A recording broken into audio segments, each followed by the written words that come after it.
Hello everyone, আসসালামু আলাইকুম। I hope সবাই অনেক ভালো আছেন। ঠান্ডা আর এই বৃষ্টির দিনে যদি এক মগ হট ক্যাপাচিনো কফি হয় তাহলে তো আর কথাই নেই। তাহলে আর দেরি কেন?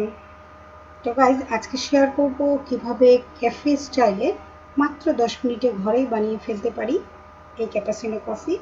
তাহলে চলুন আমরা স্টার্ট করি। বাই দ্য ওয়ে, আমি মলি ফ্রম মুনসেফ কিচেন থেকে সবাইকে জানাচ্ছি স্বাগতম এবং শুভেচ্ছা। হ্যাঁ, আজকে আমি কোনো রকম মেশিন ইউজ করবো না এই কফিটা বানাতে, বাট তারপরেও টেস্টটা হবে সেই রেস্টুরেন্ট স্টাইলে, যেমন ঝাঁজ তেমন ফ্লট। তাহলে চলুন দেরি না করে আমরা চলে যাই কীভাবে কফিটি বানাবো। খুব আজকে আমার কফি বানাতে লাগছে 2 চা চামচ কফি নিয়েছি আমি এখানে।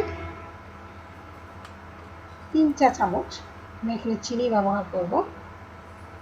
চিনিটা সাদা চিনি ব্যবহার করব। অনেক অল্প উপকরণে জিনিসটা হয়ে যায়। একবার যদি ঘরে বানিয়ে আমার মতো করে খান তাহলে আপনি কখনোই রেস্টুরেন্টে যেয়ে এক কফি খাবেন না, খুব বেশি প্রয়োজন না হবে। এবার আমি এতে দিয়ে দিব 3 চামচ গরম পানি, হালকা শুষ্ক গরম পানি। যা দিয়ে করবেন বিটটা খুব ভালো হবে এবং সময় কম লাগবে। আর যদি ঠান্ডা পানি দিয়ে করেন তাহলে সময়টা অনেক বেশি লাগবে। এবার এটাকে বিট করবো, যেটা মেশিনের সাহায্যে করা যায়। মেশিন হলে ভালো, সময়টা কম লাগে, বাট এটা একটু সময়ের ব্যাপার। দেখা যায় 10 মিনিটের মতো লাগে এই রেডি করতে আমাকে। তো দেখুন আমি কীভাবে করতেছি। আমি তো অতটা সময় দিলে ভিডিওটা অনেক লম্বা হয়ে যাবে, এজন্য আমি একটু শর্ট করে দিয়েছি। আপনারা একটু সময় নিয়ে কাজটা করবেন। 5-6 মিনিটের মতো দেখবেন এর মধ্যেই এটা এরকম হয়ে আসছে। এটা বিটটা যত ভালো হবে কফিটা খেতে তত মজা হবে এবং স্বাদটাও তত বেশি হবে।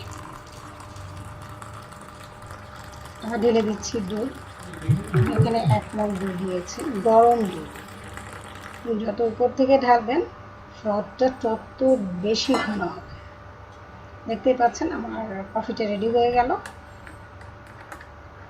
মজার একটা কফি। এটা আপনি এভাবেই বানিয়ে খাবেন, দেখবেন আপনি কখনো ক্যাফেতে গিয়ে আপনাকে এই কফিটা খেতে হবে না, আপনি ঘরেই বানিয়ে ফেলতে পারবেন। সো আজকে পর্যন্তই। নেক্সট কোনো ভিডিও নিয়ে আবারও আপনাদের সামনে হাজির হয়ে যাব। সে পর্যন্ত ভালো থাকবেন, সুস্থ থাকবেন। আল্লাহ হাফেজ। এবং আমার ভিডিওটি ভালো লাগলে অবশ্যই লাইক, কমেন্ট, শেয়ার করবেন। সুস্থ থাকবেন, আপনারাও বানিয়ে খাবেন এবং আপনাদেরটা কেমন হলো আমাকে অবশ্যই জানাবেন। তাহলে আজকে এই পর্যন্তই। ভালো থাকবেন, সুস্থ থাকবেন। আল্লাহ হাফেজ।